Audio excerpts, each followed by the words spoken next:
Welcome, everyone, to Lions Do Not Bow, the show where we discuss politics, the Bible, culture, current events, and a whole lot of other topics. My name is Nathaniel Pawlowski. I'm a law student, son of Pastor Arthur Pawlowski. And together, me and my dad talk about all the things that are relevant in today's society. Christians often neglect what is actually relevant and going on today.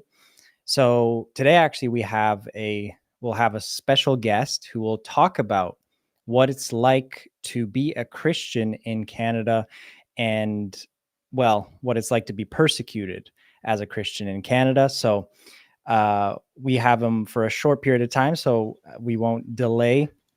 I'll have my dad introduce him, and you guys will be able to hear from a Christian who's actually doing things. The Bible talks about a type of Christian that has a form of godliness but denies its power, God's power. And that is so much more true in nowadays.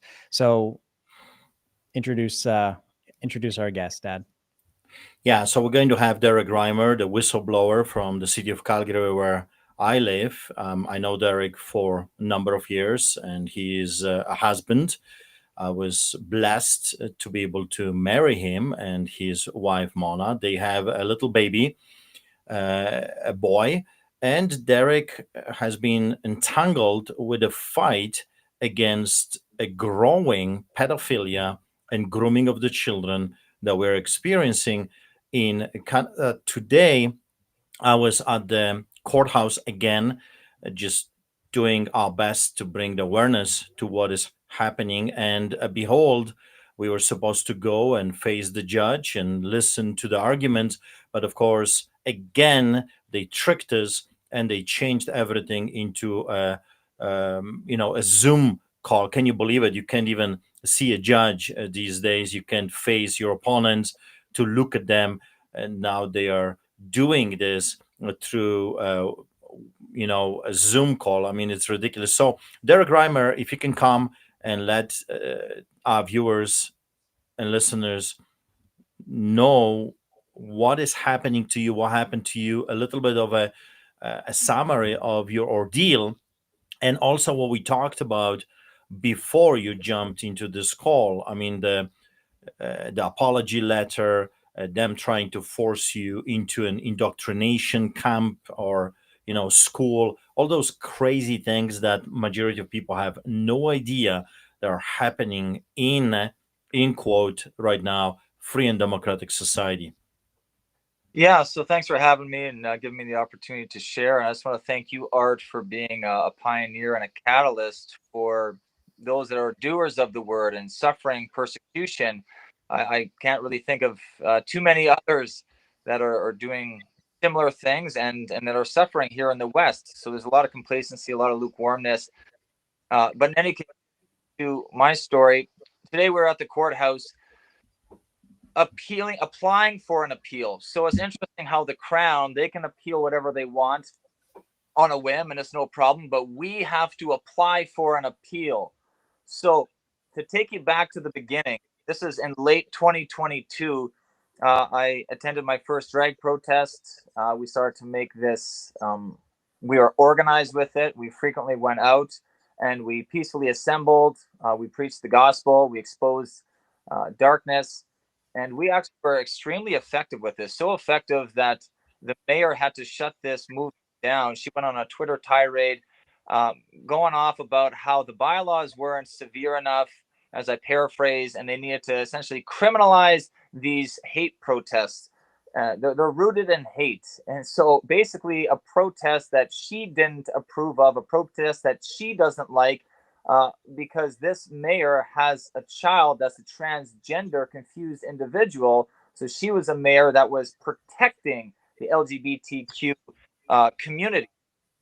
So we had shut down about 14 events in a matter of 2 months, 2.5 months or so. We know this. A police officer had given a statement in the paper because we had shut down Chinook Blast, where a drag queen will go and skate around for the entertainment of adults, entertainment of more specifically children. We are very adamantly against. if consenting adults want to participate in homosexuality, that is their prerogative. That's their choice. The Bible still says that that's a sin. But when you want to involve little children in, a downtown open rink and downtown libraries that our tax dollars pay for, well, we take exception to that, and that is so vile, wicked, and wrong. Where we had to stand and we had to let our voices be heard and just shout it from the rooftops of what was taking place. So moving forward, we went to a Seton library. This is where it kind of kicked And off. sorry, Derek. By shut down, you mean you were protesting in such an effective manner that these events actually got shut down by the city and by the organizers, Yeah, correct? exactly. Thanks for clarifying.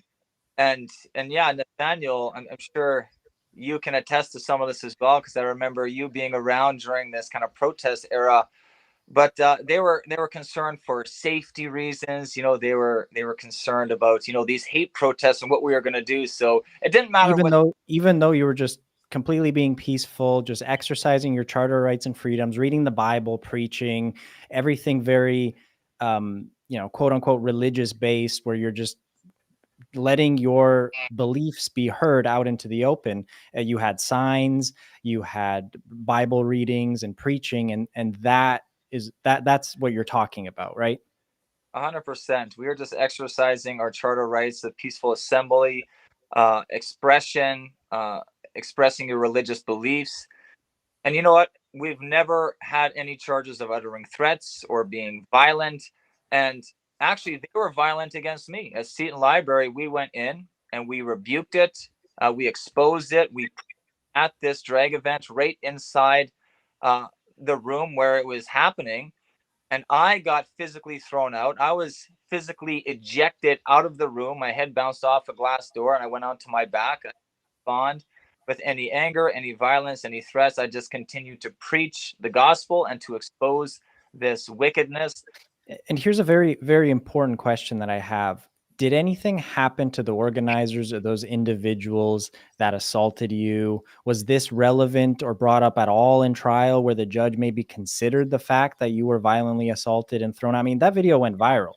A lot of people saw that video. This isn't something that was hidden. This was on Twitter, on Facebook, on TikTok. This was seen by a lot of people. So did anything happen to those people? No, nothing happened. There was no charges laid upon them. They were so focused on the so-called hate protesters that came in opposing this vile drag queen story hour. So I had continued to preach, and they wanted me to leave, but I only wanted to leave when there was an authority figure. So the cops came and said, if you don't leave, then we'll arrest you. I said, okay. I complied with that, and I left. I continued to preach all the way out of the library in the center, in the complex. And that's when the mayor went on her Twitter tirade, and there was no charges laid. There was no issues, no problems. And about 3 days later, hate units showed up at my house saying that I was going to be arrested, and that I should come with them and sign some paperwork. And I refused to go. I said, no, I'm not going to go. I can't get a hold of legal counsel right now, and do what you got to do. And so to be more precise, they had left, and then they came back and they arrested me a few days later. I spent some days in jail, got out. We continued to protest. I was even trying to work within the parameters of my stipulations, but they wanted to shut it down no matter if I was applying them or if I was complying, if I was trying to work within it, if I was out of the house, if I was near a library, if I was even street preaching. They were charging me, they were breaching me. A couple of my charges were cause disturbance for simply street preaching by myself at a busy intersection where there's traffic and pedestrians. Another breach was talking to a library manager that she was a known participant of these drag queen story hours, and I just wanted to communicate to her that this is a pervert grooming session, that I'm opposed to it, and that it offends me as the public, as a Christian man, as anybody with any kind of moral decency and moral backbone, that you're grooming children and protecting children in a public library. I was breached just talking to her. I don't even know who this person is. But then Derek Reimer, he must have known that she was a participant of Drag Queen Story Hours. So even again, preaching on an intersection by myself, the amplification of my voice traveled past an imaginary line, and people may have or may not have heard my voice, discouraging them to go to Drag Queen Story Hour. Therefore, that's a breach. Like, this is ridiculous. It's like the movie Minority Report or future crimes, but this is even worse because it's not even something that I'm committing in the future. This is just hypothetical convictions where now that's on my record. Even with the appeal of the harassment on the librarian whose feelings got hurt, because I referred to the event as pervert grooming sessions, the judge says that, oh, I'm releasing the mob on this poor librarian, and people have lost their lives over allegations and attacking people with these kinds of accusations. Well, she wasn't hurt, she wasn't injured, she wasn't attacked, she certainly wasn't killed. What am I being charged for? That I had a different opinion in communist Canada? Like, this is outrageous. Like, we're not allowed to oppose Drag Queen Story Hour any longer. Otherwise, we'll be canceled. So what were you in court in today exactly for? What's the ongoing legal matter that's before the court? Well, before you go there, I mean, you were convicted, you were imprisoned, you were found guilty. Then a judge, Fracham, found you not guilty, which was a shocker to the establishment because that's not what they were expecting. And now you still are facing double jeopardy, right? And then the appeals, and you're appealing the appeals. I mean, it's a complicated, ongoing craziness with ongoing prosecution and persecution of our Christian beliefs. So, before you go into what happened today, let the people know, what the judge found you not guilty of and why they're appealing it. Yeah, absolutely. So, Seton Library, backing up, I was charged with mischief and causing a disturbance, and that was the protest where I was physically ejected out of the program's room. Justice Fradsham found me not guilty on both accounts. The Crown wasn't okay with this. They promptly appealed it. The appeal verdict went to a retrial. So we are appealing. Yeah, but just second, it's very important for the people that are watching this to understand. So the judge, Fracham, watched the evidence. He looked into all the evidence of the case and found Derek Reimer not guilty. The appeal judge confessed in front of everyone that she did not watch the video. She doesn't know what the video has, and sided with the Crown prosecutor, believing whatever the Crown prosecutors are saying, and then struck down the not guilty verdict and is sending it to a retrial. Exactly. And so that retrial decision, we are applying for an appeal. That was today. To give you an overview, it's been so far 105 days I've spent in jail. I've been on conditions. I think it's been now 2.5 years. We're going on 3 years. Being in jail, being on house arrest, being in jail. When I'm done house arrest in 2 months, I will have 2 subsequent years additionally on probation. So when it's all said and done, 58 months I'll be on condition, some way, shape, or form, for a disagreement about Drag Queen Story Hour with a librarian who has hurt feelings. This is outrageous. This is happening right now in Canada.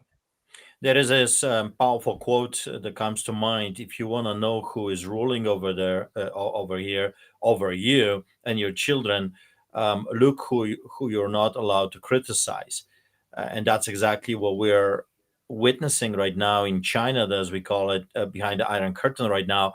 You're not allowed to disagree with pedophilia. You're not allowed to disagree with grooming of the children. You're not allowed to disagree with homosexual perversion. You're not allowed to disagree with transgenderism. You're not allowed to disagree with doctors chopping kids' parts. You're not allowed to disagree with anything that they view as their ideology. And that's not the democracy. That's not the republic. This is a soft police state. It's a dictatorship. And if Canadians will not wake up, if if we are not going to stop this and push this great evil away, then I want you to understand that Canada is going to turn itself into England, Germany, Ireland. Do you see what's happening in France? Have you paying attention to what is going on in Ireland? The chaos, the raping of children, because that's where we are heading. That those people have carte blanche and they can do whatever they want. They can pillage, they can murder, they can steal. I mean, look what is happening in Ontario right now. They are robbing stores during the day hours, and there is no one that is stopping them. They're breaking jewelry stores, attacking people, stealing, robbing, raping, pillaging, taking over the street. And it seems there's no police force that is willing to enforce the law and stop those stop those people from doing all those crazy things.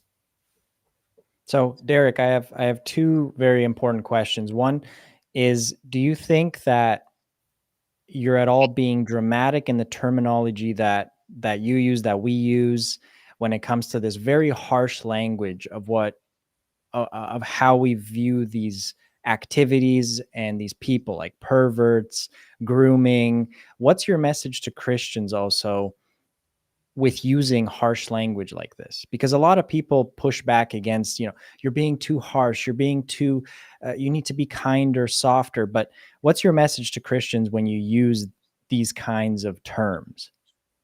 Definitely. We have these words for a reason. So just even when we read through the Bible, there's a time and a place to use it. Even case in point, Matthew 23, Jesus calls them hypocrites 7 times. And so when people have certain behavior, it's appropriate to use certain words or certain verbiage. So if somebody kills somebody, they're a murderer. If somebody's unfaithful to their spouse, they're an adulterer. Or you're telling an untruth, you're a liar. So these are words to describe behavior. And it's even a biblical word to say they're perverse or they pervert, or even saying that they're perverts. Yeah, definitely. That they're distorted from their So I'm really glad you went there, because the Bible uses these terms. Definitely. So Christians that are saying don't use these terms, well, the Bible says the word perverse, and then calling someone perverse would also, linguistically, you could just say pervert. So these are biblical terms. And again, the government has gone after you for using these terms, for using this language, and you're literally reading out of the Bible. So they're not just attacking, and this is what I'm getting at here, is a very important point, because Christians and Canadians across our entire country make this mistake. They claim that there's no Christian persecution, but what do you call a government that effectively stops you from being able to practice Christianity as the Bible tells us to do it? So to speak against evil, to feed the homeless, like in the case of my dad, who has been charged and arrested for feeding the homeless. You have been in the same position, Derek. So what do you call it? What would you call this term if it's not Christian persecution, when there's so many laws that maybe outright don't say Christianity's banned, but effectively stop you from being a Christian and actually practicing what the Bible teaches? Well, 100%. And just to kind of reiterate our point before, it talks about in King that there's a king of Israel that's removing the perverted persons from the land. Actually mentions it twice. So unfortunately, there's pastors and leaders that don't think that we're really suffering persecution here, because we're not getting shot to death like what's happening in Nigeria, which is sad. And they definitely need to be kept in our thoughts and our prayers. And or people getting their heads chopped off in the Middle East. And again, that's sad, but there's other forms and degrees of persecution. And this is just the degree of what we have in Western Christianity as of now. We're not at that place so much, popularly just killing an open season on Christians yet, but now it's fining, cancel culture. Obviously, with what happened with Charlie Kirk, that's more rare in the West, but yeah, it does happen. And then, of course, imprisoning Christians that are loud with their faith. Just like, look what happens with John the Baptist, he rebukes Herod Antipas that he can't have his brother's wife. And it also talks about in Luke, and it was highlighted to me that day, and all the other evil works that he had done. All the evil works that he committed. John is rebuking all of that. So there is a place to rebuke our leaders and to the evil and the sin that our leaders are committing, and the policies that are dark and that are against God's will. And again, I'm just so flabbergasted. I'm so disgusted at the teachings in the church, how we're not supposed to be political, and they uphold it like it's the 11th commandment. And we have to come out of that spell and that deception to not be political. How are we supposed to change the direction of our country or our city if we're not supposed to be, politically focused, or go out and vote, or even go and run for office? So Art, that's why I've appreciated you, where you've started a party, you've been an advocate in the political arenas, and we need more of that in the churches. So thank you by leading by. By the way, Solidarity Movement of Alberta, I have been struggling within my own heart what I am to do. And Derek, telling you the truth, I am so sick and tired of the corruption and the apathy in the church and apathy in the Christendom as a whole, that I had those thoughts, why bother? Why even go through the motions? Why pay the price? Why, spend money? And, maybe it would be better to just take a vacation instead of, sowing into this field. However, more and more, God is putting back that zeal, that fire in my heart, that I have decided I will be running for political office in the next provincial election. We will need over 70 candidates. So I'm going to be letting you know a year in advance that if you care about our province, if you care about the future of our children, I will be looking for candidates, and I intend to put every candidate in every riding, and it will be up to the people. It's like my wife, Majana, constantly reminds me, including Monday when we went to vote. Tell you the truth, I look around and I said, my God, most of them are really wicked people. There's no one really to vote for that has a chance of winning. But we still did our duty. We did vote. But she kept, she keeps reminding me this, and sometimes I forget about that. That in the end of the day, we have to do our part in order for God to judge a nation. In other words, the church is required to do our best, and God will do the rest. Before he judges a society, before he judges a nation, he requires the church to do its part. So we have to cleanse ourselves. We have to be ready. We have to do our thing. We have to shine in darkness. And when we do everything that we can do, then God steps in and he judges the evil, the wickedness of the land. So I will be moving forward with this. Solidarity Movement of Alberta is still a registered, a legal party in the province of Alberta, and I intend to run in the next provincial election. I'll be looking for good candidates. So Derek, if you will be available or willing, well, it would be an honor to have you part of our party to run and to be able to go and debate and talk about those important issues that it feels like the church has forgotten about. But going back to your story, Derek, today we went in your support. We went to the court. I was expecting to go before the judge. I was like in normal cases, you have a right to an attorney, you have a right to a speedy trial, you have a right, where are our rights right now? And they did it, through what was how do they call this, WebEx? WebEx, like a Zoom call. Seriously, that's the justice of 21st century in Canada, through a Zoom call? That's where you're seeking for justice, through a computer screen? I mean, I was so disgusted. I was so upset, because it's an indication of how far we have fallen from the normal, when the judges and the lawyers are arguing right now through a stupid computer screen, without the human interaction, without looking into people's eyes and being able to, to have that. I mean, being a lawyer, you cannot. Okay, maybe I'm mistaken, but as a pastor, I'm going to tell you this. I believe you cannot be as successful with human interactions on a Zoom as you would be normally face to face, with a physical touch, with being able to be in the same room. people act differently when they are in person, and they act differently when they are on a computer screen.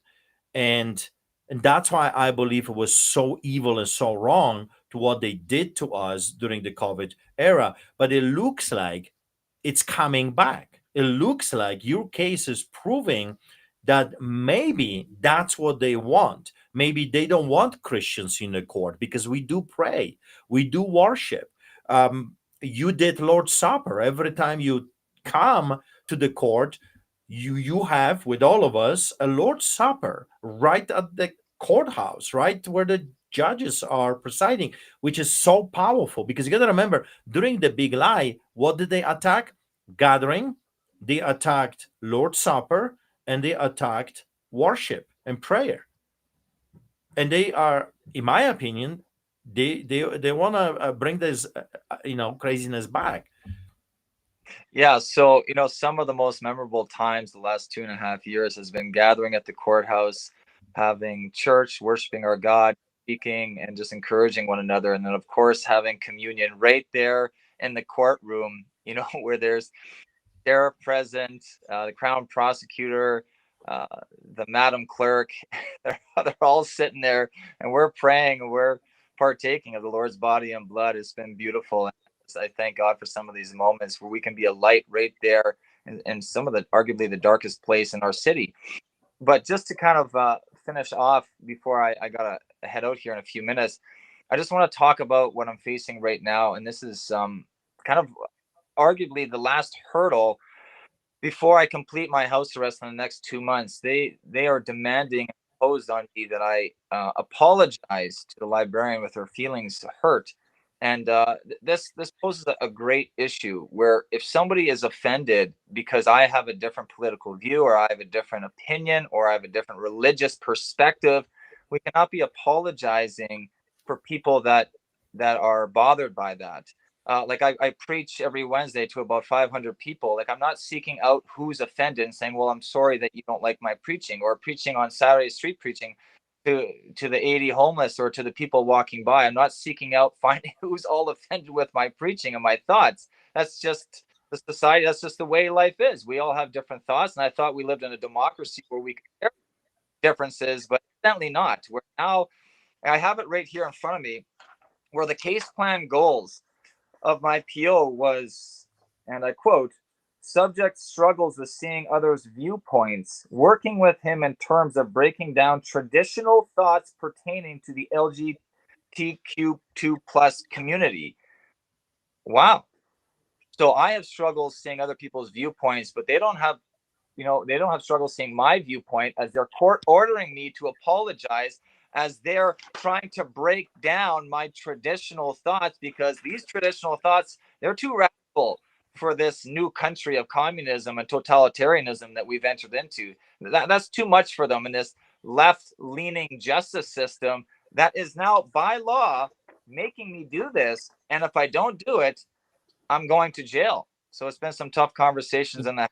Oh, my wife. Again, to the viewers, we're not being dramatic when we say Christianity is under persecution in Canada. The judicial system is now effectively forcing you to issue an apology. They've made it very clear, which I'm glad they did. At least they've made it open and clear. It's not hidden anymore. And honestly, I think you should maybe publish that letter or get it out there as far as possible, because the judicial system is now telling you that your traditional views, your biblical views on marriage, on gay, whatever, LGBT, all that stuff, that is unacceptable. And the judicial system is now going to condition you and change your mind on your beliefs. So your religious beliefs are entirely under attack, fundamentally under attack, and they're forcing you, or prison. So what kind of freedom do we have to be Christians, to actually do what the Bible tells us? We don't. I mean, of the three of us, 66% have been to prison for doing what the Bible says, for just enacting what the Bible tells us to do. So this isn't being dramatic. This isn't exaggerating. These are just the facts. I mean, Well, you showed the letter. You can't exclude yourself. I mean, you have been detained, 12, 14 times for just testifying before the European Parliament about what Christians are going through here in Canada, and for that reason, you have been detained every time you cross the border. Fortunately, that was dropped. But I'm just saying, like, of the three of us, two of us are pastors who have been to prison for being pastors, for doing what God has led them to do, what they felt called to do through the Holy Spirit. So, Derek, I know you have to go soon. So, just give us your final thoughts and what you hope to see from the church. I mean, right now we're doing this show, and many people that are watching are Christians, are people that go to church, and are Canadians. And of course, there's international viewers. A lot of people from the US watch. So what's your message to all these people watching? I just want to encourage people to rise up, speak up, be bold with their faith. With Charlie Kirk, this wave of revival that's taking place, and I know it's ignited momentum and a movement around the world. So let's ride that wave. Let's be encouraged. Let's be bold. Let's be courageous. Like, you're alive for such a time as this. Like, just like what are we gonna do? Beg for our freedom and go and sit in our basements and twiddle our thumbs and just make sure we're quiet and we don't say anything because we don't want to offend the leftist judicial system, and we don't want to go to jail. So I'll even remind everybody, with my last incarceration, I went to jail for 2 months for going to court when a court ordered to go, and we went and worshiped God. Then that was an unapproved church service, my PO said, and I went to court a little bit too early. Like, this is ridiculous. Like, what are we doing here? And also now they put me into a violence prevention course where it says these are people who were previously part of negative groups and negative belief systems. So they're going to tell us what our negative belief systems are all about, and they're going to re-educate us. They want to break down our traditional thinking. They want to force us to capitulate, compromise, apologize, that you're wrong, you're the monster, you're the bad guy, you offended the left, you offended those who are protecting the groomers and those who are sexualizing your children in the public libraries, and you better not come in here and say otherwise. You better bow down and bend the knee, otherwise you'll be in jail as well. And I say, well, then fine. Then I guess we'll be in jail, and then we'll witness to those that are in jail. But we're not going to compromise, and we're not going to bow down to this agenda. I'm so tired of churches, Christians compromising and allowing the world to affect their church more than their church affecting the world. And now's the time. Look at how dark this hour is, and we got to shine.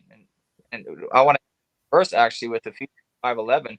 This is where the whole movement was based off this verse. And have no fellowship with the unfruitful works of darkness, but rather expose them. And we're going to continue to expose them and preach the truth in love, and to rebuke this sin. That we do not have to tolerate this, and we won't. And Derek, thank you so much for being with us. And I just want to say, just with that statement that you read of that PO officer, that judicial statement, of them trying to condition you to basically rethink your traditional views and to rethink your beliefs on LGBT. You have done just that. You have exposed the system for what it is, and that is backing this ideology. And like my dad said with that famous quote, when you know who's ruling you, when you find out who you're not allowed to criticize. And now we're not allowed to criticize that group of people, that ideology. And by doing what you're doing, you have now exposed it for what it is. And there can be no denying for any Christian or Canadian in our entire country to say that the judicial system is not influenced by this ideology. Due process is gone, our charter is gone, Bill of Rights is gone, and it's been replaced by this communist left-wing gender ideology. And that's the state we're in right now. And just thank you for letting us know through your entire story that this is where we're at as a nation. Yeah, Derek, in our books, you are a hero. We will support you as much as we can, and looking forward to do some other events with you. And when you're in court, let us know. We'll keep letting the whole world know what is happening in China, behind the Iron Curtain, under the boots of this sick, perverted ideology that we are dealing with right now. So I know you have another interview. So God bless, and I'll talk to you soon. God bless. Thanks again. See ya. Well, that reminds me, Nathaniel, of my compelled speech order, right? When Adam Germain, the crooked judge in the province of Alberta, demanded that me and David and Chris Scott from the Whistle Stop Cafe, three of us, we were subjected to a compelled speech order when that crooked judge, Adam Germain, said it that we must, by his ruling, by his court order, recite the government approved a letter uh, of insanity because that's what it was, a letter of insanity. And I said it then, and I'm going to say it again, that we were called to preach the truth, not to indoctrinate people, not to manipulate people, not to preach lies. That's their domain.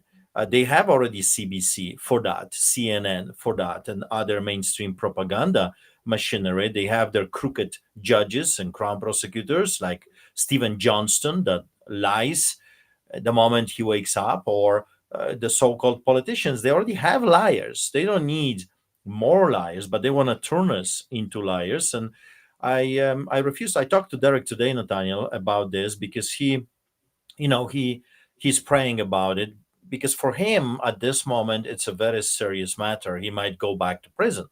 So what is he to do? And it's a real tangible question.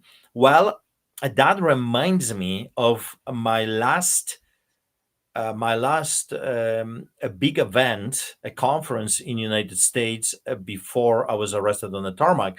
I remember God put on my heart this story of Martin Luther, the German monk.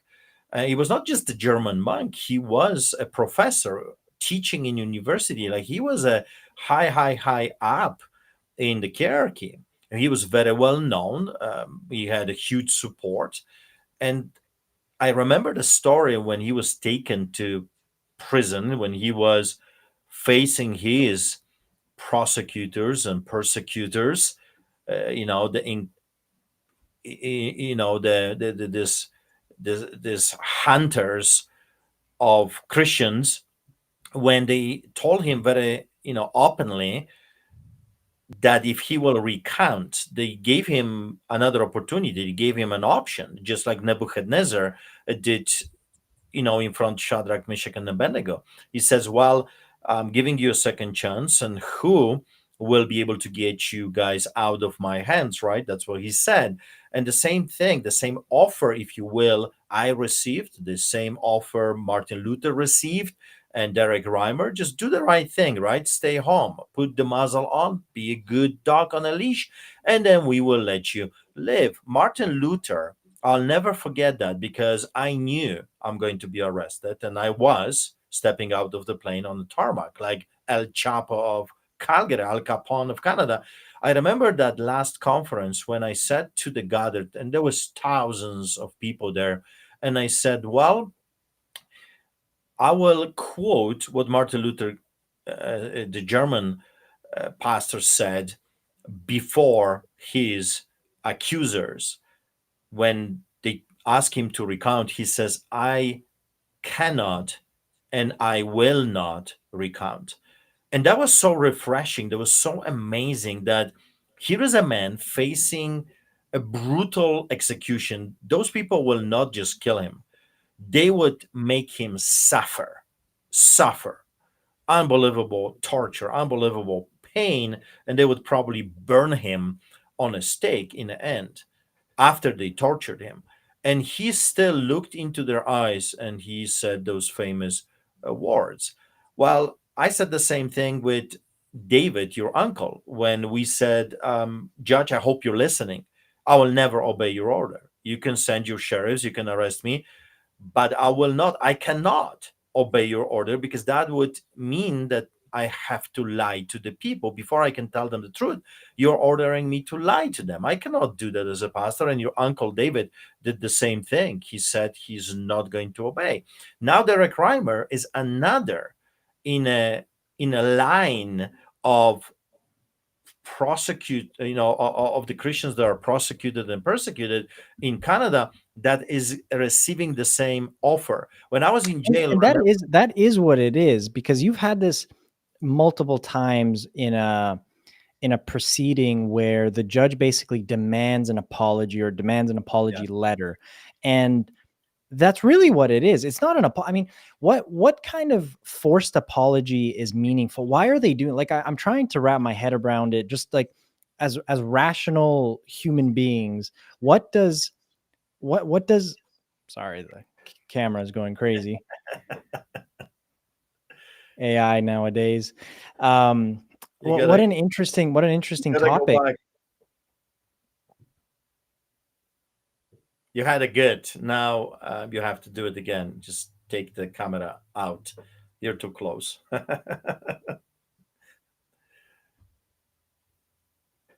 Here, I'll take myself out.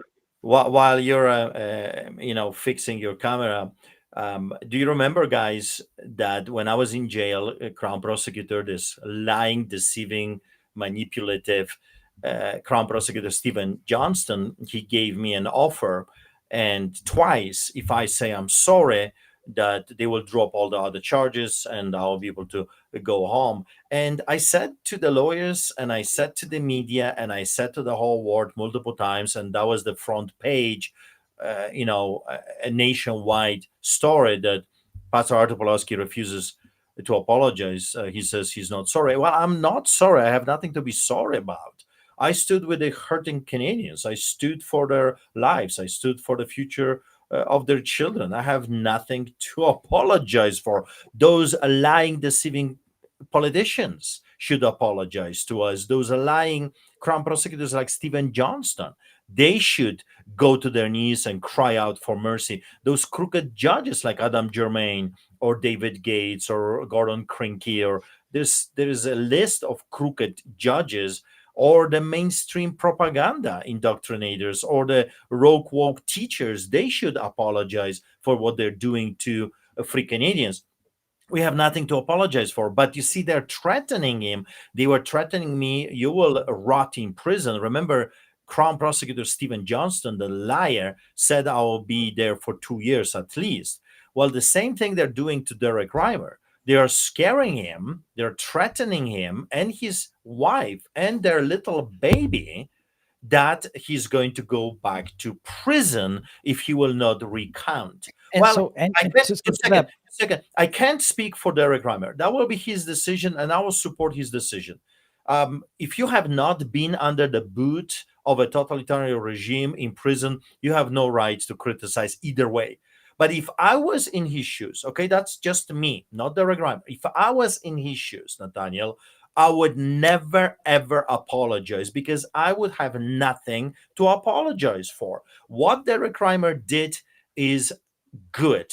He exposed pedophilia. He exposed grooming of the children. During the proceedings, which Nathaniel, I go to the proceedings quite often when Derek is being taken through the ringer. We've learned out of their own mouth, out of the mouth of the horse's mouth, that they were playing, Nathaniel, dress up with toddlers. So you've got an adult male dressed as a woman with lipstick and wig, the whole 9 yards, okay, as perverted you can be, playing dress up with little children, while at the same time 12 adults are watching you. How perverted is this, man? This is an abomination. This is Sodom and Gomorrah 2.0.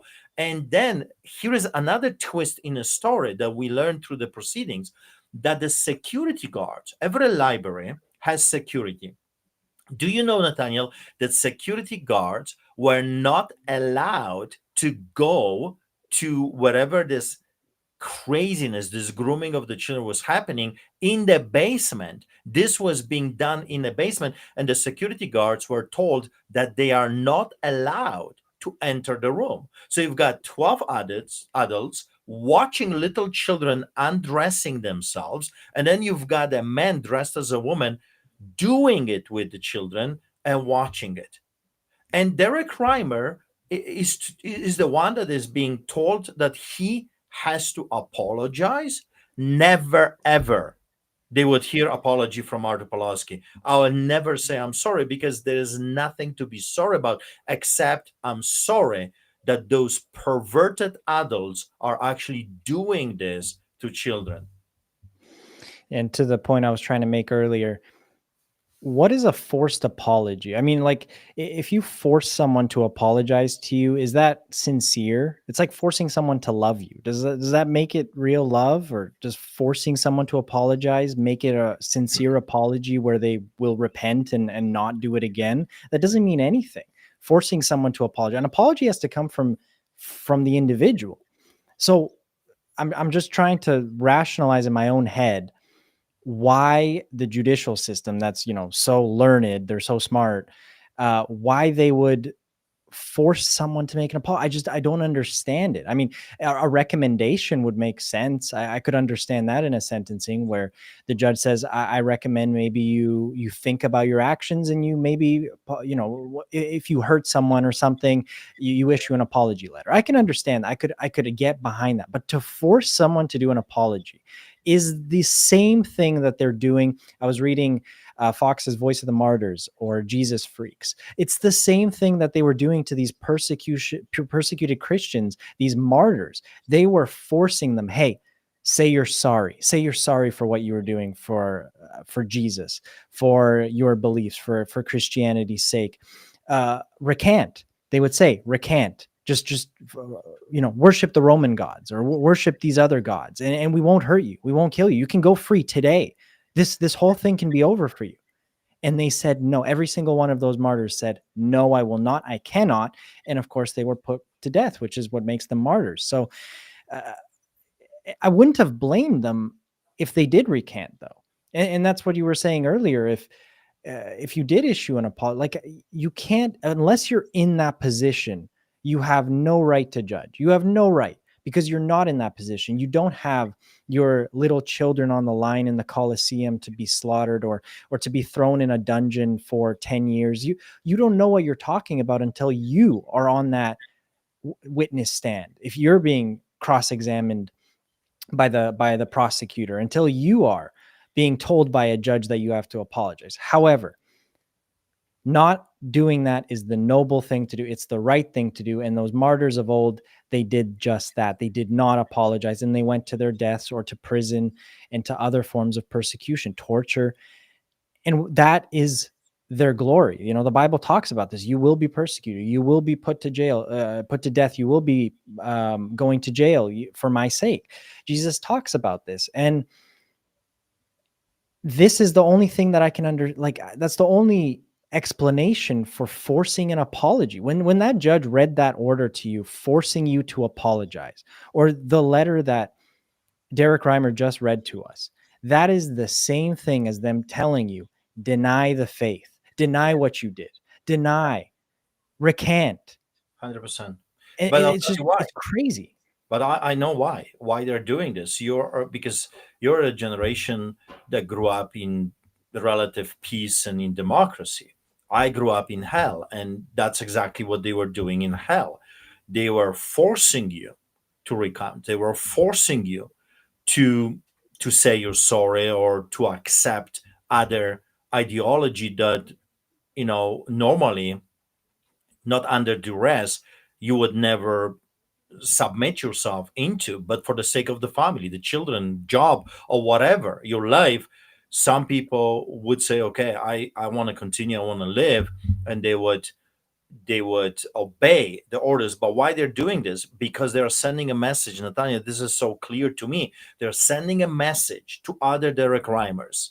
If you will not align yourself, you're next.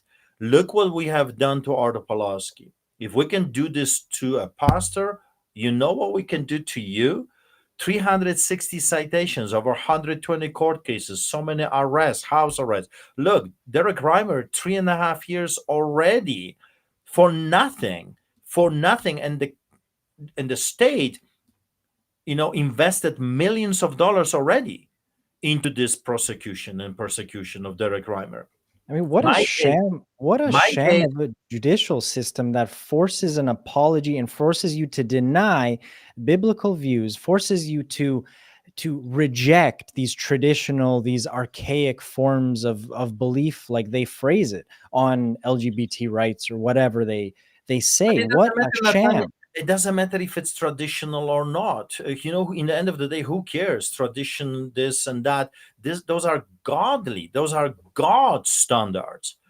Men's tradition means nothing in comparison to God's law. We're not But it's talking about men. it's the language that they're using. They're using, these traditional, these archaic views, these narrow-minded views. What are you talking about? These aren't my views. These aren't Derek Reimer's views. Okay, I'll pick up a Bible and throw it at you. I'll tell you where these views come from. They come from the Bible. They come from the Word of God, But you see, which the is not very from- Bible. I didn't write it. I didn't write. If you're angry at me, you're angry at the wrong person. I didn't write the Bible. But you see, the very Bible that they ask you to swear before the proceedings, I find is so ironic that you go before the judge and he's asking you to swear on what? On the Bible.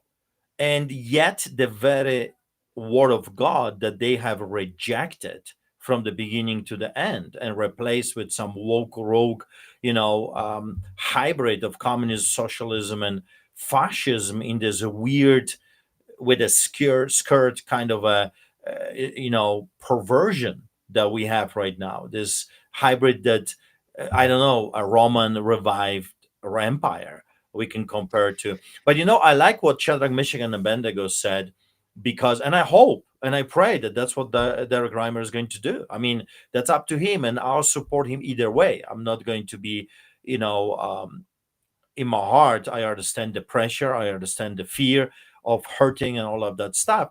But I pray and I hope that God will give him the strength to say what Shadrach, Meshach, and Abednego said. And they said, "Oh no, this, O great king, that our God is perfectly able."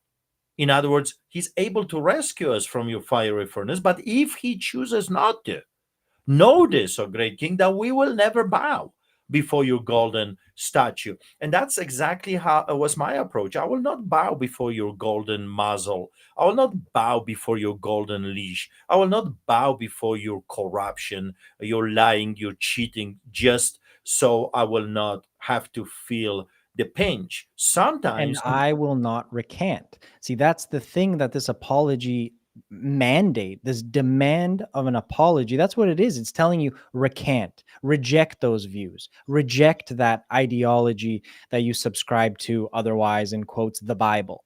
That's what they're saying.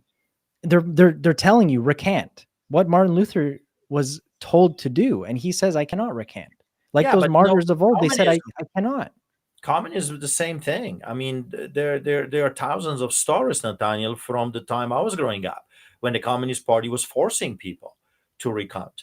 Look at the Nazis, the same thing. Just embrace the Nazi Party and you will be fine. Just embrace the communism and you will be fine. Just join the Nazi Party or join the Communist Party and you will be fine. Join the, perversion party or perverted party, whatever you want to call it, the uni party, and you will be fine. Just like be like everybody else. Well, Christians are not supposed to be like everybody else. The Bible calls us peculiar people. Peculiar people. We are not supposed to be in bed with Delilahs. We're not supposed to be in bed with the darkness. We are supposed to shine. And we'll see when the story is going to take us, but the world deserves to know what is happening and what the difference between Canada and United States. As you know, I just got back from United States of America and I had a great time. I was invited to the Capitol. Can you believe it? Here, I'm being hunted down like an animal for being a Christian. In Tennessee, I was greatly honored by the governor of Tennessee, Mr. Lee. When we with Dale Walker, we were invited to see him and pray with him. He prayed with us. We prayed for him. We had a great conversation, great talk. And then I was invited to preach for over 2 hours at the courthouse. Can you imagine me sitting at the judge's seat and then giving an expose of what's happening, a little bit of a testimony, a little bit of a background, and letting people know what is happening in Canada in front of the most powerful people in the county. There was a sheriff, district attorney, state representatives, right in the courthouse. Because in Tennessee, they want godliness. They want good things coming their way. In Canada, it looks like the society is going opposite direction. They hate what's good. They hate what's decent. They hate the truth. They hate God and, all the things that God is bringing with him. Quite often I say to the people, if you want liberty, bring God of liberty. Where the Spirit of the Lord is, there is freedom. If you want liberty, bring God back to your society, back to your family, back to your city, back to your country. When he shows up with blessing. He shows up with healing. He shows up with freedom. Nathaniel, historically speaking, the freedom of religion always is attacked first before any dictatorship takes over. I find it fascinating, and that reminds me of what happened with the charitable tax status. We're not going to talk about this, but remember the letter from CRA? They said the board of directors speaks negatively. So if we were speaking positively, if we were part of the, the proper ideological club, then we would be perfectly okay. But because we spoke negatively, according to them, about political issues, and they cited abortion. Since when abortion is a political issue? It's a moral issue. Thou shalt not murder. And homosexuality. Since when? This is a political issue. Sodom and Gomorrah learned what God thinks about this perversion. And then they cited also divorce. Out of all the things, they cited those three: divorce, homosexuality, and abortion. I find this and now that letter that Derek just read shows that the top of their list is that LGBT stuff. That's what the judicial system is so concerned with. While you were in the US getting honored and having this amazing experience, Tamara Leach and Chris Barber were sentenced. So one country is going in a better direction, the right direction, and then the other country, as if to spite the United States, they're saying we will not change. We will, in fact, we'll ramp it up. We'll go even worse. We'll arrest pastors. We'll sentence the people responsible for this peaceful movement that happened during COVID, the trucker convoy, the protest in Ottawa. Let's sentence them. Yeah, it's absolutely shocking, but we have to understand all the whys. First of all, the first question: who is doing this to us? Well, the globalists. They have agenda. They're telling you will own nothing and you will be happy. Well, for you to own nothing, that means they have to steal everything away from you. And of course, the society is not going to hand them, take my house, take my property, take my bank account. I wish that you, a modern day pharaohs, would have everything and that we would be enslaved. Of course, that's not how it works. So they have to steal it from you. They have to rob you. And that's exactly what we are witnessing right now. So the globalists, this is done intentionally. This is not by accident. It's not that those people do not what they are doing. They actually know precisely what they are doing. This is a controlled demolition of a country. And we see this in Australia, we see this in New Zealand, we see this in England, France, Ireland, burning, and Germany, right? They want to do the same thing to Poland. Then why? Why they needed to send a message to others? Why they needed to sentence? I think they got 18 months house arrest and some ridiculous probation and curfew and all kinds of different things. Chris Barber and Tamara Leach, the longest ongoing mischief trial in a history of the world, I would say, probably for sure in the history of Canada. And they got, I think, 18 months. Why? Because again, totalitarian regimes are sending a message to others. If you dare to oppose us peacefully, see, you can pillage, you can murder, you can do what the Islamists are doing in Ontario, taking over the streets and causing chaos. You can burn stuff up like it's happening in England and Ireland and France. That's perfectly protected by your freedom of expression. However, if you do it peacefully, then you will be hunted down by authorities. Why? Because they want chaos. They don't want law-abiding citizens. They don't want Christians. Christians do not pillage. Christians don't burn stuff up. Christians don't murder people. They don't want those types of citizens, because you got to remember the end game. And the end game, they have told us many, many years ago, out of chaos. So they're creating chaos out of chaos, their order will come. They need chaos, they need slaughter, they need murder so they can implement their control. That's what the whole thing is all about. So I want to talk about mischief, because you were found guilty under mischief. Now Tamara and Chris have been found guilty under mischief. And I want to talk about Derek's charges too, causing a disturbance, harassment. There's a book. It's called 3 Felonies a Day. I started reading it today, and it is, I highly recommend it. I haven't even finished the book, and I highly recommend it. It's called 3 Felonies a Day, How the Feds Target the Innocents, by a lawyer, Harvey Silverglate. And the premise is that there's so many laws, so many vague, unclear, ambiguous laws on the books that they can effectively look at any single person and charge that person with 3 felonies every single day. And he did research on it. He was a lawyer for a long time. He's read so many cases.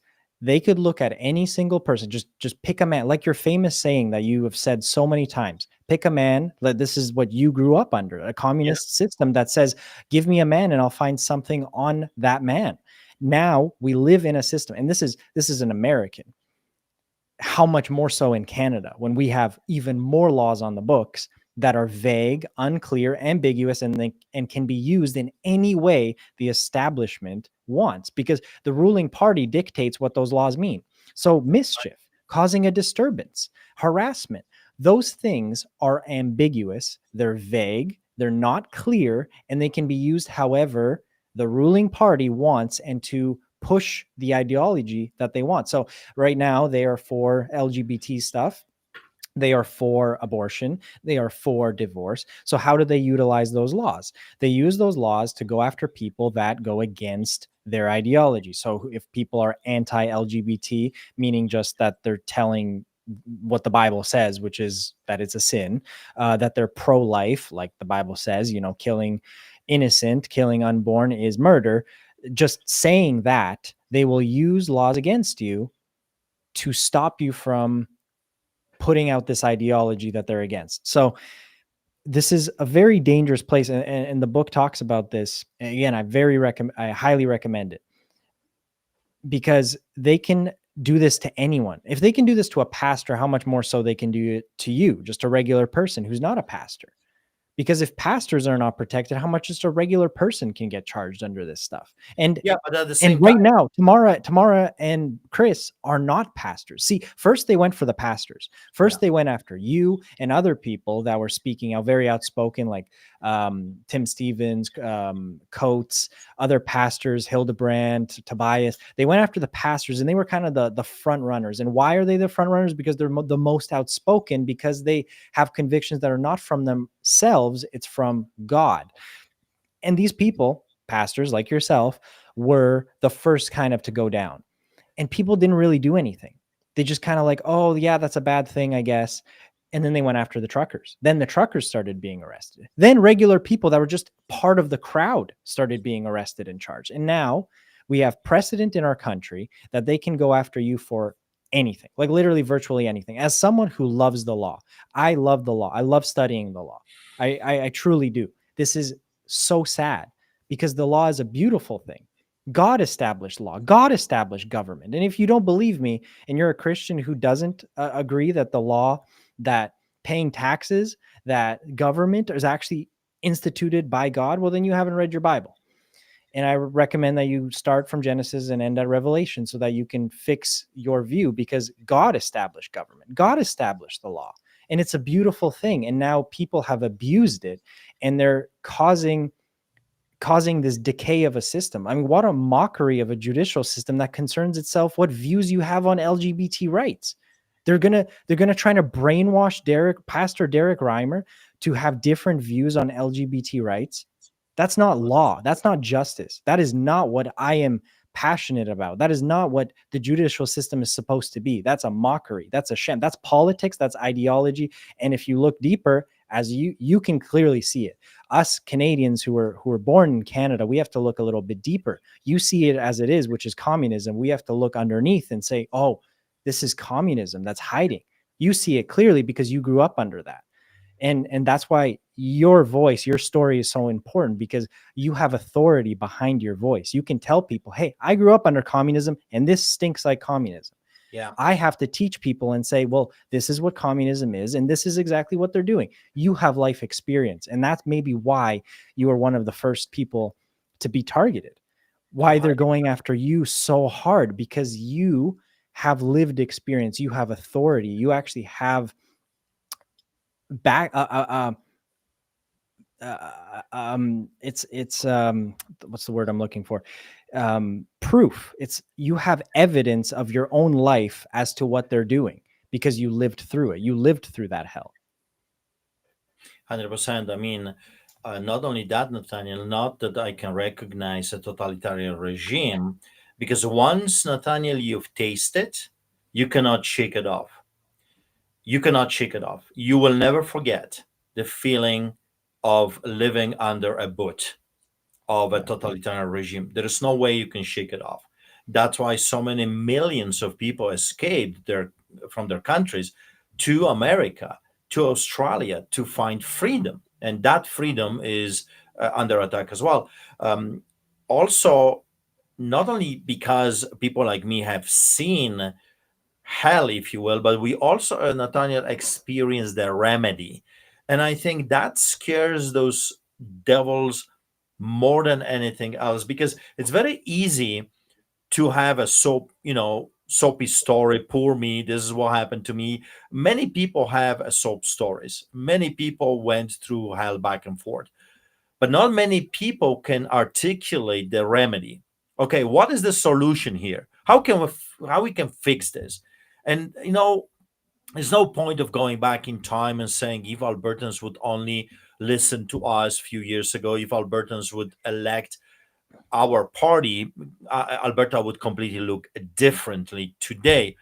However, the remedy is still the same. And I saw it with your mom. We saw it in the 80s, from 80 to 89, when the Polish people did it the right way. They did it peacefully under solidarity banner with Lech Wałęsa. They took it to the streets and they paralyzed their totalitarian system by simply refusal to cooperate. I mean, that's the power. What is the most valuable thing, Nathaniel, in life? Time. That's the most valuable thing. If you don't give them time, if you don't work for the wannabe pharaoh, it's over for the pharaoh.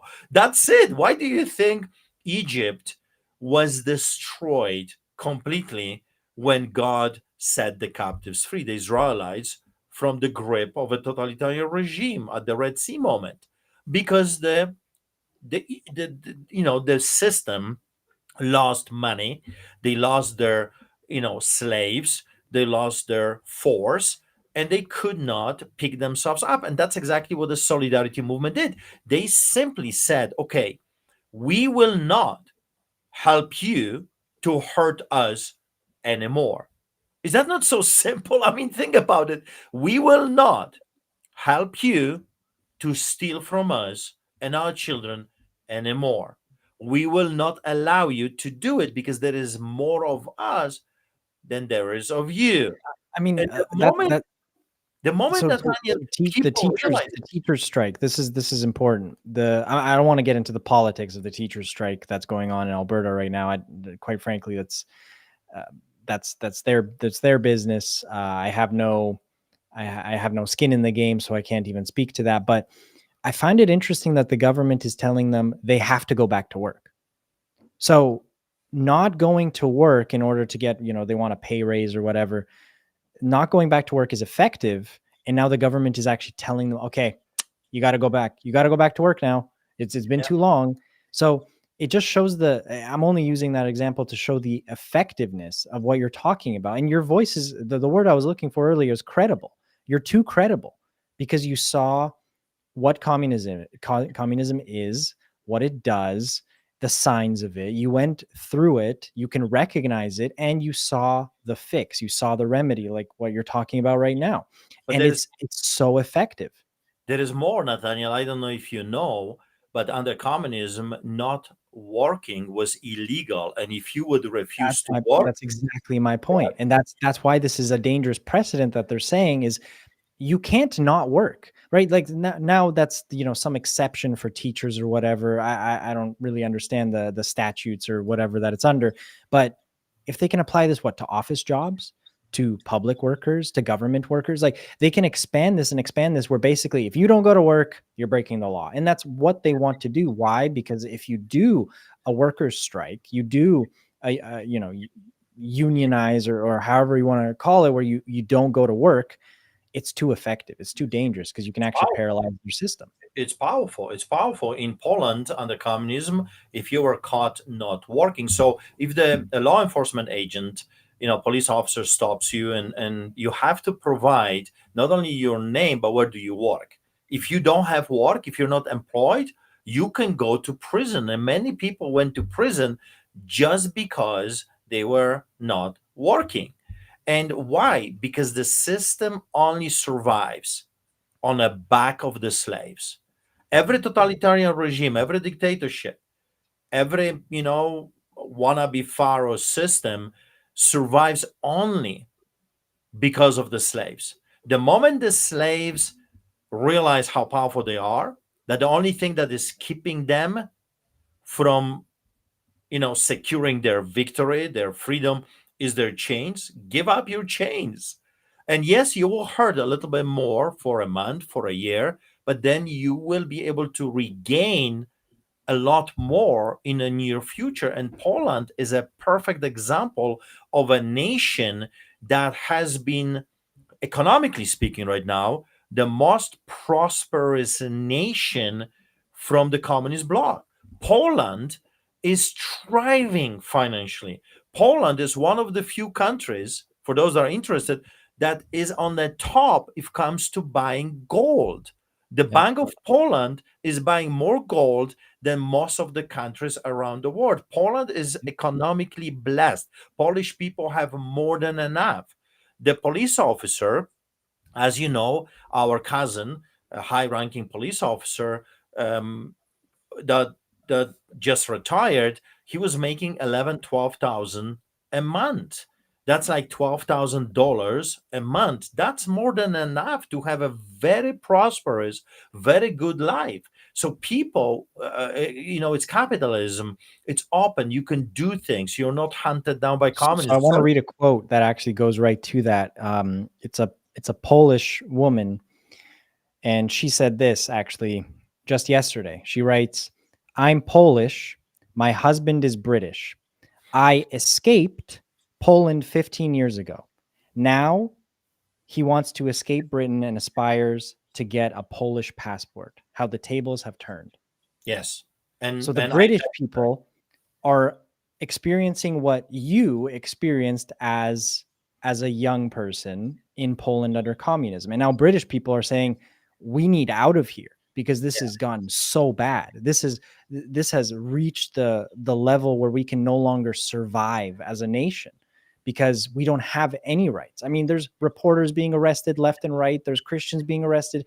Tommy Robinson, the country is fallen. It's completely it's a joke. Britain is gone. Ireland is gone. Germany is gone. France is gone. I said this for a number of years. I saw the writing on the wall, if you will. There is hope. However, it will require shedding of the blood. It will require millions of people. Without a revolution, I just don't see them turning this around. There's also another thing. If they would be willing to receive it, inviting God back into their country, because when the Polish people did it, and the Polish people did it the right way, they took it to the streets, they paralyzed their system, so they disabled, if you will, their ability to hurt them in the long run, and they invited God into the strike, God into their protests, into their manifestations, and God, he took that invitation and came to the rescue, and Poland is a thriving nation. But they're not happy with Poland because I'm sure you are aware that they're bringing busloads of illegal immigrants and dumping them at the Polish border because they want to destabilize Poland as well. They want to destroy that country as well. They've destroyed Europe. Now they want to destroy Poland, the last Alamo standing, if you will. But going back to Canada, it's not all lost, because the Bible is very clear that the truth shall set the captives free. He also says that my people are perishing because of lack of knowledge. They don't have the information. They are not looking for the right information. They're not seeking wisdom from God. Therefore, they're being wiped out. But that's why we're doing the shows. That's why we're constantly talking, because we want to educate the people. And if Albertans, which I find is unbelievable, that Albertans are hurting the most from within the Confederation. And I'm still shocked, Nathaniel, that Albertans have the biggest number on defaulting on credit cards. Albertans are hurting. Thousands upon thousands of people are looking for jobs, and there are no jobs here in Alberta. So the teachers, in a way, I understand what they're trying to do, but part of me, Nathaniel, says, well, good for you. You are woke, rogue, indoctrinating children, turning them into crazy, and you did it. The teachers, I am to blame the teachers for doing this to our children. When there was a time for the teachers to stand up, they didn't. Now they're under the same boot, because also people have to understand, Nathaniel, that under a totalitarian regime, Everyone's everyone becomes a victim. Everyone. The police officers that are helping them in Britain and Ireland, they're arresting patriots, they're arresting white people, they're protecting pedophiles. This girl was just raped, 10-year-old. They are arresting journalists. They are responsible for bringing this totalitarian regime upon their own people that they swore to protect. But in the end of the day, they have to understand that the history is teaching us that they will become a victim of the very master that they are serving today, and their children are going to pay dearly for what they are doing to others today. Those people do not realize, because today they got the salary, today they're protected, they got the gun, they got the taser, they can do harm, they can do lots of bad things to lots of people in the name of the law. They can arrest you, they can imprison you, they got crooked judges, and the media is supporting them. But in the end of the day, when everything is said and done, they will come after the useful idiots. That's history. They will come after the cops. They will come after those crooked journalists. They will come after those judges. They will come after everyone, because this is a beast that it's eating itself. In the end of the day, evil eats evil. You think that they are at peace with each other? Those principalities, those powers, they fight with each other as well. There is a rat race in every totalitarian regime. I mean, look at what happened in Roman Empire. Look at the Babylonian. I mean, the whole Bible is one king that was killed by another dude that became a king, and he was slaughtered later on. I mean, that's the history of mankind. And in communism, it's identical. In fascism, Nazi, the same thing. It was a rat race. They were killing each other, and then they were not just stopping with you. They were killing your children. They were killing your wives. They were going after your family members, your friends. Hitler purged hundreds of thousands of people, not few thousands, hundreds of thousands of people. Stalin purged millions, tens of millions of his own people were slaughtered, because he was afraid that someone might jeopardize his power. So, in the end of the day, people have to realize. So, teachers, you're hurting right now. I get it. I gave you an option a few years ago to vote for our party. You chose this party. You have no right to complain. You decided to teach children woke, rogue, crazy things. And now the very beast that you were supporting for all those years is eating you up. How you change that? You change this. You stop this by stopping from supporting the beast that is hurting you. So this actually transitions us to our last topic, really, which is I want to talk about politics. At the end, I want you to give a quick update on your lawsuit before we end. But I want to talk about politics before we go there. And the reason is because when we had Derek on, you were talking about how you will have candidates running in every riding, and I and then you pleaded with with other people to get involved, and obviously that's amazing.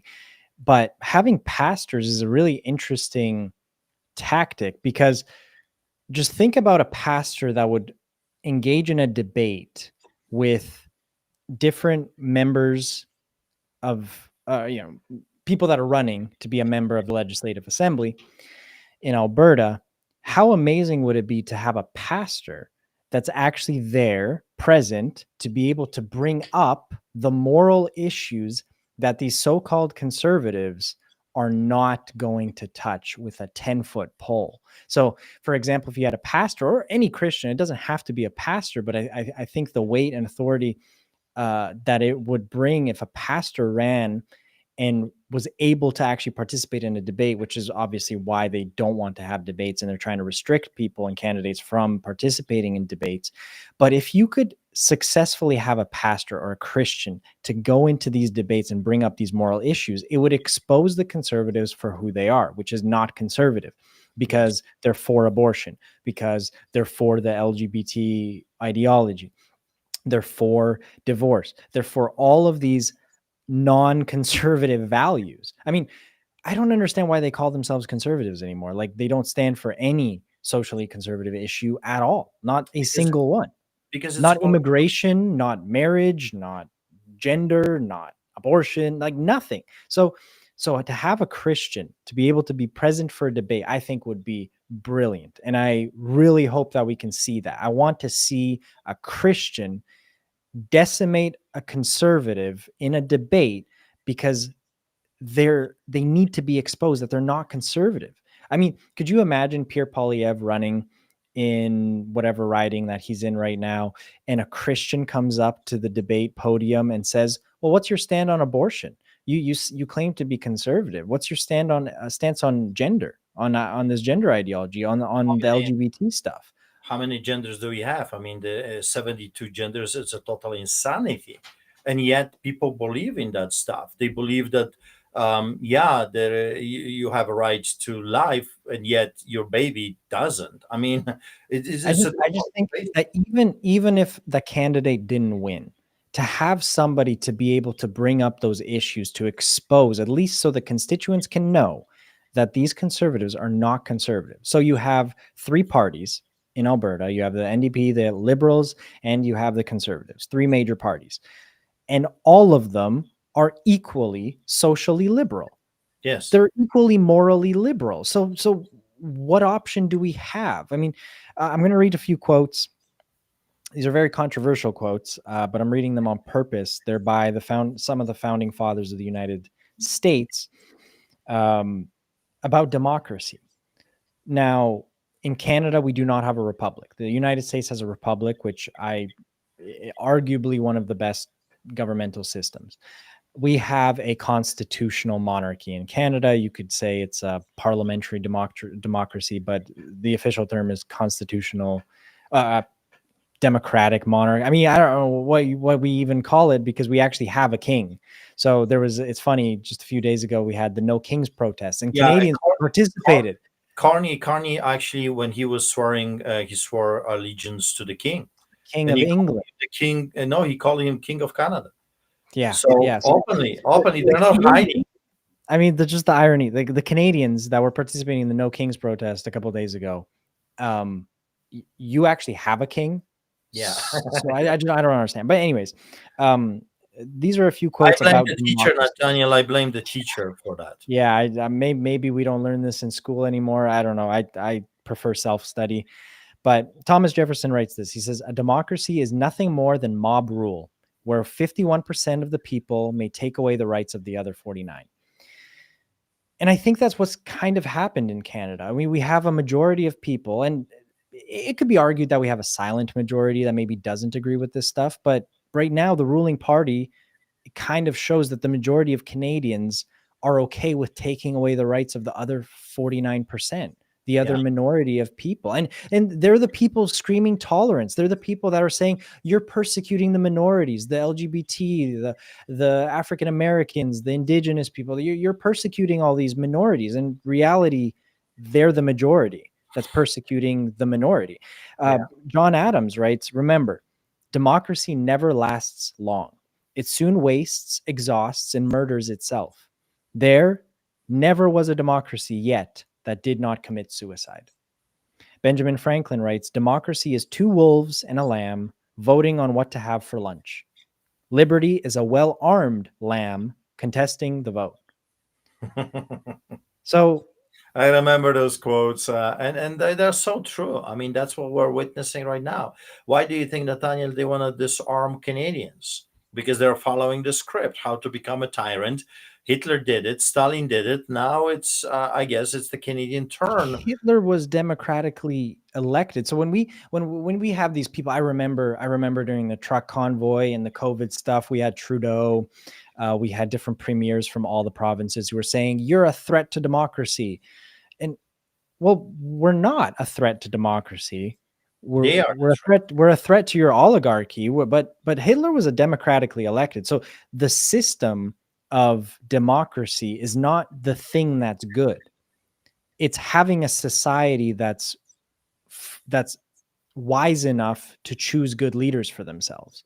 Yes. Right? You had Poland in the 1600s that had a democracy, and they were wise enough to pick for themselves a king that was focused on Christ, that was going to forward God's law, and was actually a righteous man. We had some righteous kings in Poland, and that was a democratic system. So the system is not maybe necessarily the problem. It's having a society of people that are actually going to pick the right people. And we don't have that right now. Right now we have indoctrinated people who believe that murdering a little baby in the womb is okay. Sacrificing it for the sake of convenience is perfectly okay, even up to 9 months.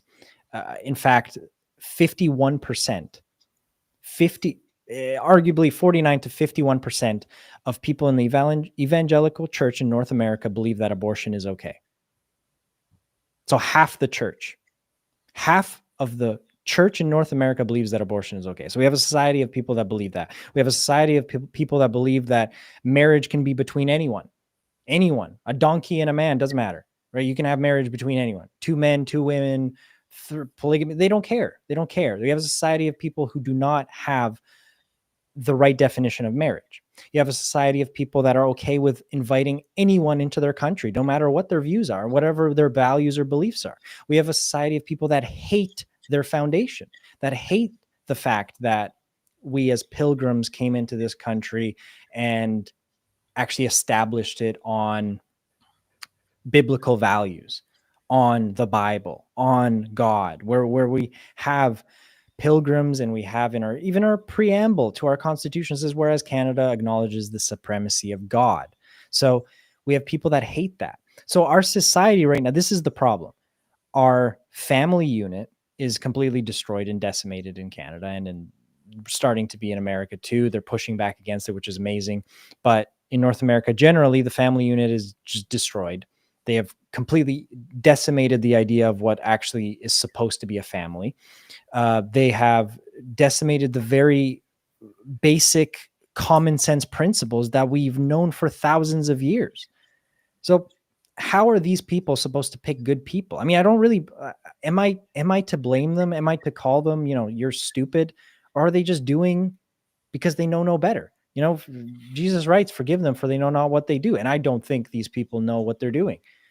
They're just doing what their hearts find right, which is going to be rudely awakened, Nathaniel, through economical hardship. Because those villains that are telling you own nothing and you will be happy, they mean business, and they are doing it. This is the biggest elimination of the middle class I have ever seen in the history of mankind. So they're not stopping. People are losing not just their jobs, they're using their properties left and right. The houses are getting smaller and smaller. Soon people will be living in little boxes like rats. Yeah, and they're building those boxes. I've seen the new house models that they have, and they're tiny. But it's crazy. Franklin, I think maybe it was Jefferson that wrote that the people elect the government that they deserve. And I think people in Canada have done that. They've elected the people that they deserve. And that's extremely sad because it ought not be so. because I think we have the numbers. If Oh, only definitely, we the have the if only the evangelical church went out and actually voted for what the Bible says, we'd have a super majority government. But they're yeah, not. but because they think that you're a nut job, that you're crazy for exposing all those different things, because they have been indoctrinated by their clergy to, be a good slave. Shut up, sit down, give an offering every week and be a good slave, because this is not your home. I don't find that in the Bible. It says that there's going to be new heaven, new earth, and Jerusalem is coming on earth. We are being trained. This is a test on this side of eternity on earth, and earth is going to be given to us. Heaven is not your home. It's a temporary place. It's a holding place until everything is fulfilled. But who teaches that? People don't know the Bible. Nathaniel, most of the Christians do not read the Bible. They just don't read the Bible. They have no clue what God's intention for their lives is. But going back to the last topic, and I think we should end about the next court case. So 27th of October, I have to go back in court because, as you remember, a couple weeks ago, about a week before I went to United States, we had a meeting with the judge, and he said, I need more time. I need to read the documents and the proceeding. We had to bring lawyers. 3 lawyers showed up. They have 8 lawyers. I came. This is for your lawsuit that you have filed against the government of Canada, the government of Alberta, the prison, the police departments, the Canada Post, the Alberta Health Services, all these people. This is the lawsuit. Yes. And they are doing everything in their power to stall, to throw roadblocks, to drain our finances. You got to remember, the process is the punishment. They have unlimited resources. They're not paying for this. It's taxpayers. So in a way, we pay for them trying to destroy us. That's pretty much the concept here. They steal our taxes, and they use those taxes against us. But we are very determined. We're fighting, and on the 27th, on Monday, we're back in court, and we'll see what next steps are going to happen. So we want you to pray for us, and if you can support us, especially now. It has been very dry, a very hard few months. It's very difficult. Lots of people in our circle are hurting because of what the government, federal, provincial, and municipal, is doing. They're raising taxes left and right. The gasoline is $1.34 for a liter. People are really, really hurting. The food, I'm telling you, I was shocked. I shouldn't be shocked, but I am every time I go to the grocery store, because mostly mom is, my wife is doing the shopping, but from time to time I will go, and I'm absolutely shocked. The butter is $10. The coffee from 22 went to 36 or 42, something like crazy like this, doubled. And everything you look at the meat, the prices of meat.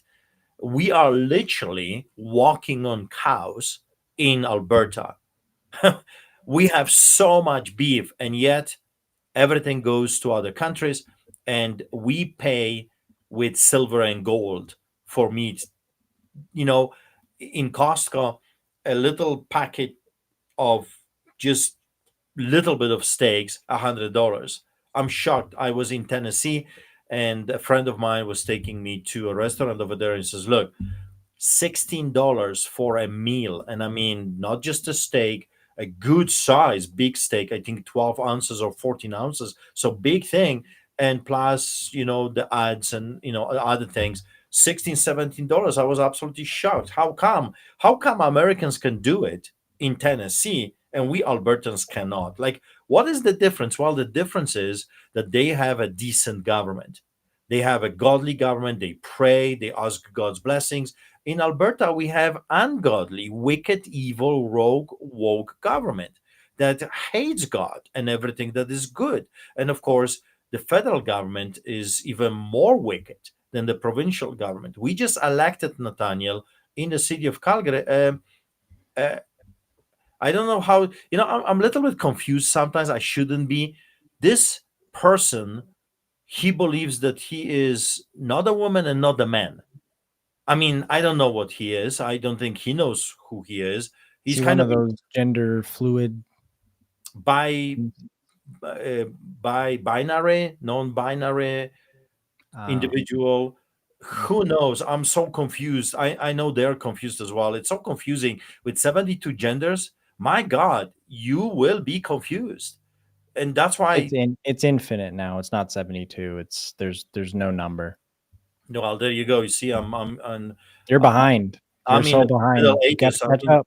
I'm Things still are in the changing Middle by the Ages. day. I'm still Yeah, in the no, middle. these are archaic and traditional views that you're not allowed to have, by the way. I'm in the Middle Ages. I still believe in women and men craziness. I know. I'm so sorry. But going back to the topic, um, we have a mayor. We just on Monday, Calgarians elected their mayor, and the person that is a man was born a man, but according to him, he is He's something nothing. else. He's something else, He's and like a plant. that's the leader of this city. And that's why I said what I said when I went to vote. I said, well, most of those people are wicked. They're just evil. So we don't have much choices. We don't have much option. However, we're going back to the very thing that we started this podcast with, is what my wife says, what your mom says, that in order for God to judge a society, to judge a city, to judge a province, to judge a state, to judge a country, we, the church, the children of the living God, we must do our part. Whatever you can, every man can do something. Every man can do at least a little. If we all would do a little, this nation of ours would look completely different. So please pray for Monday. I'm back in court. We're still fighting. We're still exposing and doing our best to bring the truth to the Canadians. And we need your support. We cannot do And this that's ourselves. what this lawsuit could do, right? You can get discovery of all the things in the background that was going on during COVID. Who was issuing what order? Who was behind this? That's Was right. it scientific? Was it based on any science? What evidence did they have? What were their intentions? A lot of information can be released to Canadians through this lawsuit, through discovery, and that's part of the reason why you're doing this. It's to, one, set a precedent that they cannot do this to Canadians. They cannot do this to Christians. They can't do this to pastors. They cannot abuse and harass and persecute and prosecute. And we're going to push back against it when they do. And it's also to give information, because we can find out so much information through this lawsuit. We can have so much discovery, so many documents, so many emails that we can get from the Alberta government, the federal government, the police, the prisons. We can find out a whole lot of information that'll Yes. benefit Canadians. This isn't just about you or us or anything. This is a Canadian-wide lawsuit, Canada-wide lawsuit. So, But that's why also, Nathaniel, that's why they're so afraid. That's why there is such a big pushback. That's why they're throwing every rock that they can, every roadblock at every turn, because they know who they are dealing with. You see, one thing, you can accuse me of everything, but one thing you cannot accuse me of, that I am afraid to tell the truth to the people. I will let you know what we have uncovered. We will release the documents. We will show the whole world how crooked the system has become. And I'm talking about the so-called conservative system, conservative government, because what happened to us was not done to us by the federal government, the liberal government, or the NDP, the communist, socialist government. All of those things were done to us by the conservative government. It was the conservative government that locked the most pastors in a history of this country during that time. It was the but we will find out. We will find out what the federal government was involved in. What was their foreign interference in it? We have access now for the first time, possibly ever, on this scale, to uncover information so that Canadians can find out. This is like a reporter doing a deep dive, because you can't get this information unless you file a lawsuit, unless you get discovered. Yes. Yeah. And now we can get all of those emails, the documents. They're probably trying to shred everything right now as we speak, but they can't get everything, and things slip through, and we will be able to uncover so much information from the federal government, the provincial government, the prisons, the police, all of these agencies.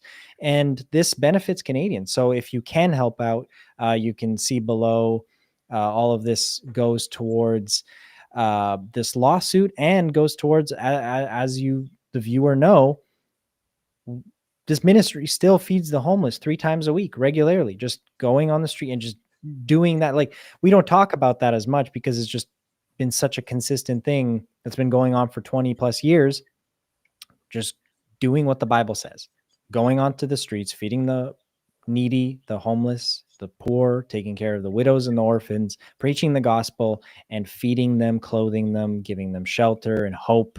And that happens 3 times a week. And that is not free. Like, that's not free for us. That it's free for the homeless people. It's free for the people that are in need. But all of this, of course, costs enormous money. This costs astronomical numbers to keep this going.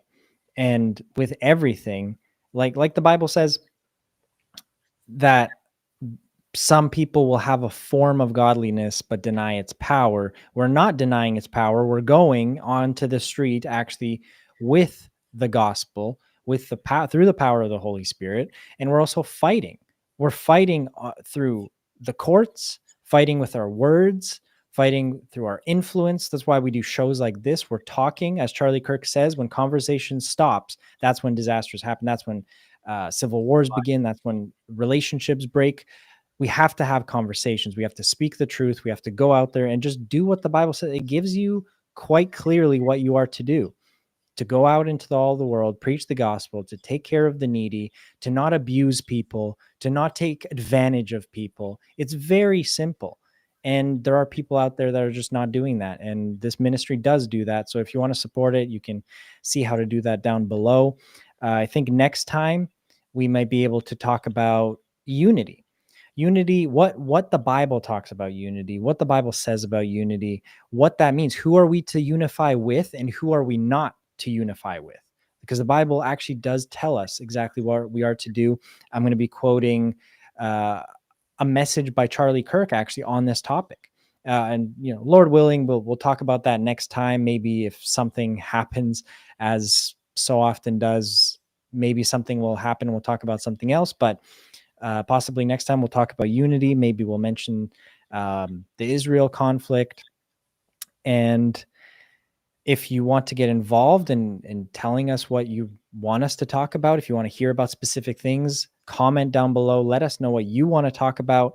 If there's anything, let us know. Comment down below and share this message. Shadow banning is crazy. They try to suppress this in the strangest ways, because sometimes I'll post something, I'll repost something from where I am, and then it'll get a certain amount of views. But if it's posted in a different region, it's just, there's all sorts of crazy things. Some people can't see this video on their feed. Actually, I've tried to look for your Facebook, Dad, and sometimes I can't find it. It's just, it's very bizarre things that are going on. So if you, the viewer, can share this, like it, share it far and wide so that this message can go out there, we appreciate it. And please pray for everything that's going on.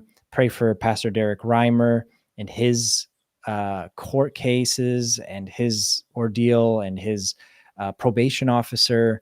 Pray for that. Pray for this lawsuit that that's already in the court. That's already, it's underway. They're trying to push back against it, but it's going, it's already proceeding. You're meeting, you have to go in court on Monday. So pray for that lawsuit, pray for this ministry, and we thank you. Yeah. And the last thing, Christmas is coming. If you're looking for a gift, well, the book is still available, amazon.com, amazon.ca.